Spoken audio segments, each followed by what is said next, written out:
Ron Eyerman's article aims to introduce the concept of cultural trauma, focusing on its relevance to the experience of slavery and the development of African American identity. It explores the ideas of collective memory and collective identity in connection with a theory about intellectual generations.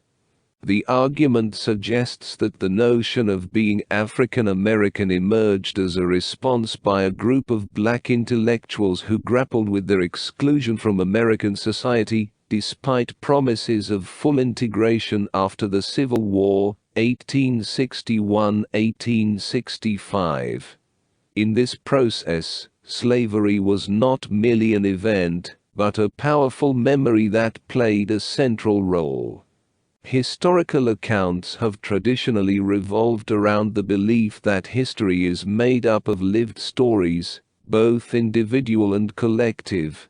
Historians were seen as storytellers tasked with uncovering and retelling these narratives.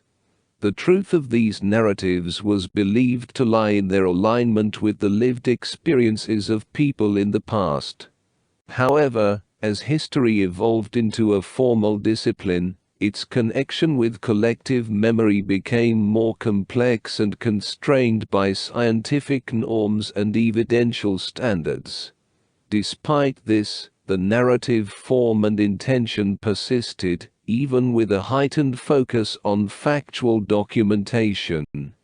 Hayden White offers a thoughtful exploration of the interplay between history and memory, seeking to reconcile their relationship by placing both within their respective temporal and socio-political contexts, essentially within the broader scope of history. Sociologists don't frequently delve into the realm of memory, and even less so into history. Here, Eyerman aims to depart from that tradition by emphasizing the significance of the past and collective memory in shaping identity. While this discussion is based on the research into the formation of African American identity within the framework of cultural trauma, the essay presents a more general model, centered on the concepts of cultural trauma, collective memory, and narrative.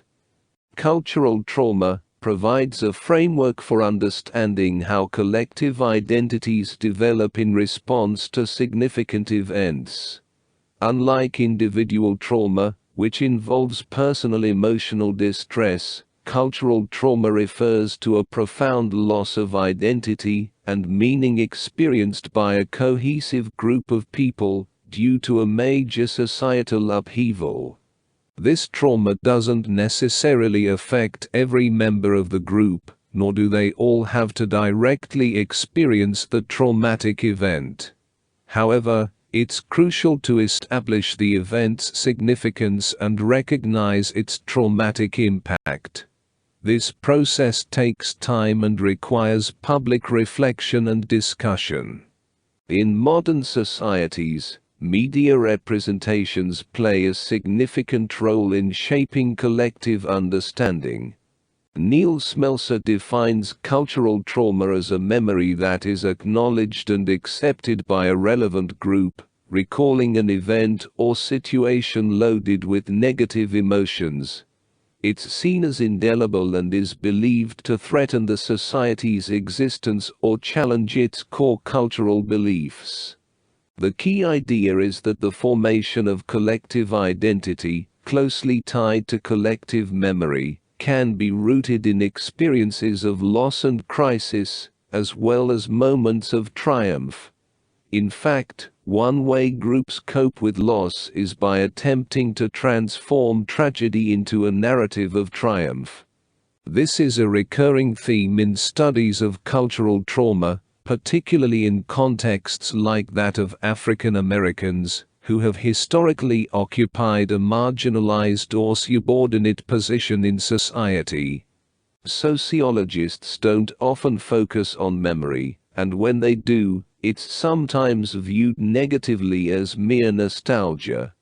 In modern times, there's a strong emphasis on looking forward to the future, rather than dwelling on the past. This idea is a core part of modernity and a key theme in classical sociological thinking. The aim is to break free from the constraints of history. Marx, for instance, pointed out how the weight of past events can heavily influence the present. However, memory is essential for understanding society and how people interact within it. It serves as a mental map that helps individuals and groups navigate who they are, why they exist, and where they're headed. Memory is a crucial part of both personal and collective identity. Usually, memory is thought of as something individual, residing within each person's mind. Theories about how people form their identities and develop socially tend to see memory as part of this process. Some models of collective identity, such as those in the collective behavior school, suggest that a loss of self occurs, freeing individuals from the constraints of memory, allowing new collective identities to emerge on their own. In contrast, the Durkheimian tradition in social thought sees collective memory as vital for maintaining and perpetuating society. This view emphasizes collective events, rituals, and ceremonies that help uphold social cohesion. This perspective, as articulated by Paul Connaughton, defines collective memory as shared recollections of the past passed down through ongoing acts of commemoration. These official rituals serve to remember a group's common heritage, with a shared history being a central component. These practices involve both physical and emotional elements, as the past is embodied and remembered through cultural customs. In this view, individual memory is seen as stemming from collective memory. It's the collective memory that guides a group, providing the temporal and mental framework mentioned earlier. Collective memory brings a group together across time and space, by offering a narrative framework, a shared story that situates individuals and their life stories within it. Because this narrative can be represented in various forms like text, art, or communication, it can be transported and shared widely. This connection between collective memory and the formation of collective identity aligns with concepts of myth and ideology. Susan Sontag, in her discussion about the role of photography in representing pain, argues that there's no true collective memory in the strictest sense. Instead, what's often referred to as collective memory is more of a collective agreement on what's important, and the story of how it happened. Images play a significant role in solidifying this story in our minds, serving as archives that support common ideas, and evoke predictable thoughts and feelings. This distinction helps clarify the boundaries between the disciplines of history and collective memory. Looking at things from this viewpoint, the past serves as a shared reference point that shapes the collective identity of a group, even if not everyone experienced it firsthand. This understanding of the past is brought to life through symbolic interactions, storytelling, and discussions. Memory itself is influenced by these interactions, and is used to validate and construct identity. While physical objects, urban layouts, and museum displays can embody elements of the past, the meaning of the past is conveyed, understood, and passed down through language and conversation. These conversations take the form of stories, narratives that organize how they're told and impact how they're received. All communities and nations have foundational stories that explain who they are by recounting their origins.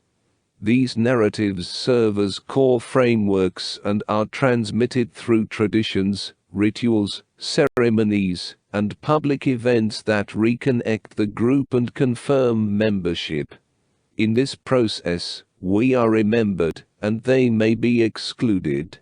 These foundational narratives can be likened to discourse in the sense explored by Foucault, especially as outlined in his work, The Archaeology of Knowledge. While Foucault's discourses impose order from above and from outside through established knowledge, narratives are less rigid and more adaptable. Discourses dictate how texts should be interpreted, producing the meaning they convey. This links discourse to established power and, consequently, to ideology. Discourses, in this sense, unify and legitimize a diverse set of practices, creating a system of relations. Even in fields like literature or popular culture, discourses can silently influence what gets published, read, and discussed. Both narrative and discourse serve as framing structures that include and exclude, give voice and impose silence, shaping what can be seen and said, and by whom. Unlike Foucault's notion of discourse, collective narratives leave more room for individual agency, while still providing a framework for individual stories to gain broader significance. While discourses involve power dynamics and empower those in the right positions, narratives can offer a platform for a counter-story from a minority or oppressed group, where some central concepts of a dominant discourse can be adopted and reinterpreted. For example, the concept of race was taken up and redefined by African Americans in their struggle to redefine their status in society. However, even within this process, more powerful representatives of a marginalized group can still exert a discursive influence in determining how their groups should be represented. In many cases, founding narratives revolve around a significant and often traumatic event, from which the collective identity of a group is said to have emerged. While these narratives share similarities with myths, they typically lack the all-encompassing and ontological scope usually associated with myths. However, regardless of their nature, these narratives are emotionally impactful. Founding narratives are about not only establishing a collective identity, but also creating an imagined community.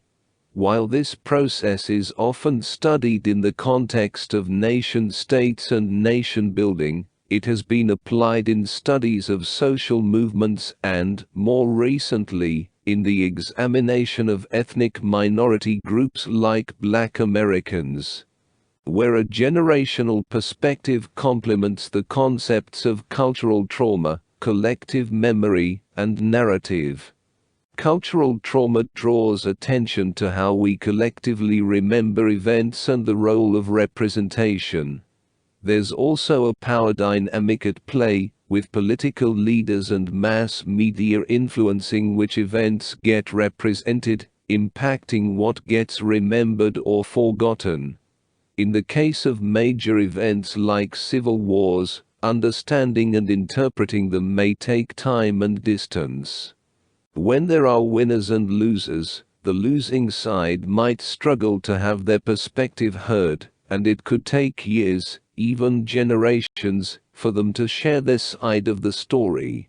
In a study of how Spain remembers the Spanish Civil War, Igatua and Pease, 1997, highlight 4 key factors in how memory changes over generations. The need for enough time to pass for people to emotionally distance themselves from the traumatic event, whether it's a personal or a collective experience. The requirement of social resources to support activities that commemorate and remember the event. The natural aging of individuals involved, leading to selective remembering and forgetting. The impact of this aging process on socio-political repression. Slavery holds significant cultural importance and serves as a key memory in the shaping of African American identity. Successive generations of African American intellectuals have reflected on and reinterpreted its meaning, contributing to the collective narrative. After the American Civil War ended in 1865, there was hope for freedom and full citizenship for Black Americans. However, as time passed, a new notion of whiteness emerged, leading to a re-evaluation of the past, particularly the memory of slavery.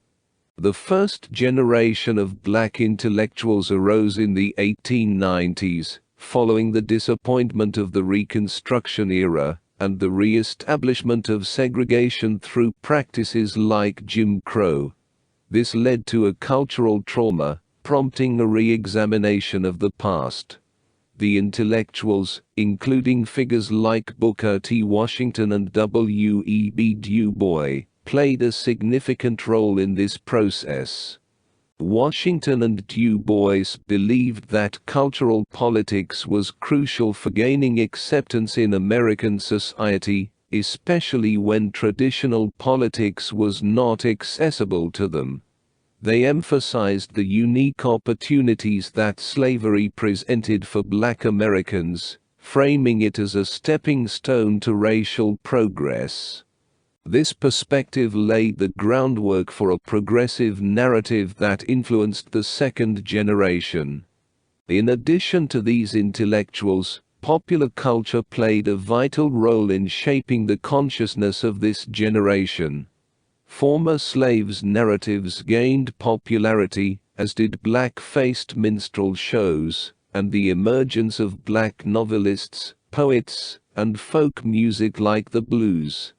These forms of expression transmitted the memory of slavery across generations. The conditions and events that were formative for the second generation included Black Americans' participation in World War I and the resulting demographic shifts. The Great Migration saw millions of Black Americans move from rural areas to urban centers, fundamentally changing perceptions of their experiences. This period also saw the rise of mass media beyond print, with radio, film, and the recording industry playing significant roles. The third generation was shaped by the Second World War, another wave of the Great Migration, and post-war prosperity. The progressive narrative gained prominence, framing the terms of representation. This narrative gave rise to the civil rights movement, led by figures like Martin Luther King Jr., who emphasized inclusion through good works and religious themes. As the civil rights movement progressed, a modernized form of Black nationalism emerged, influenced by new visions of Africa and anti-colonial movements.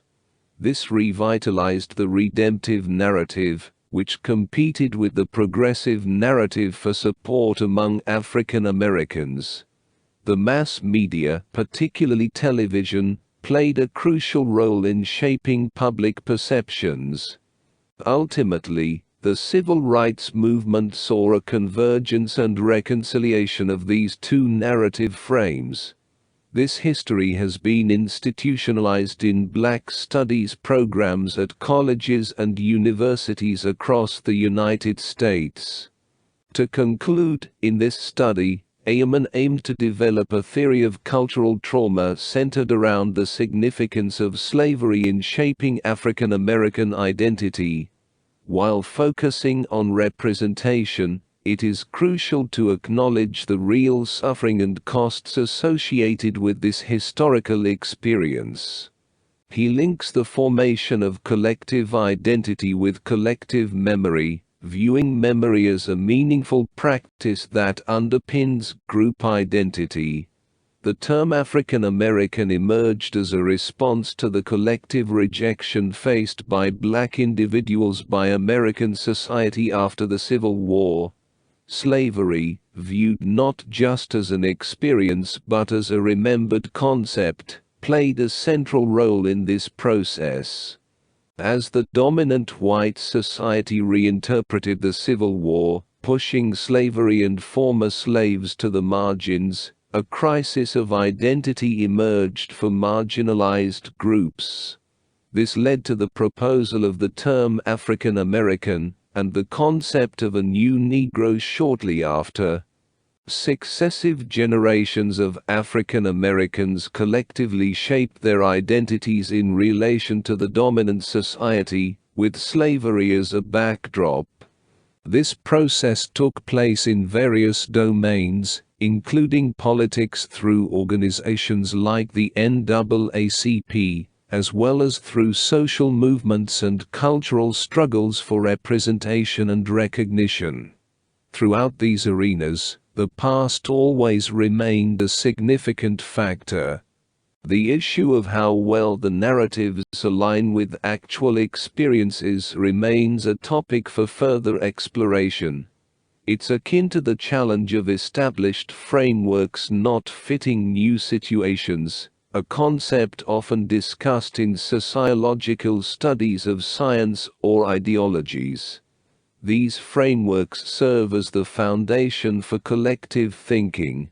At a practical level, both narrative frames, progressive and redemptive, implied specific courses of action. The progressive narrative aimed for long-term social integration to overcome marginalization, while the redemptive narrative, championed by figures like Malcolm X, advocated for withdrawal and separation. On another level, the concept of narrative directly relates to personal experience. For instance, in discussions about the Truth and Reconciliation Commission in South Africa, narratives of memory are seen as a means to attain a more truthful understanding of apartheid. These narratives connect directly with experience and encourage critical reflection, offering an alternative perspective to established discourses of power. In essence, narratives are accounts of events that structure them within a meaningful framework. They carry a truth claim, which can be subject to challenge, as different frames of interpretation may lead to varying conclusions about the same set of facts. This usage of narrative encompasses both everyday understanding and broader theoretical frameworks, aiming to capture the evolution of understanding that guides social practices.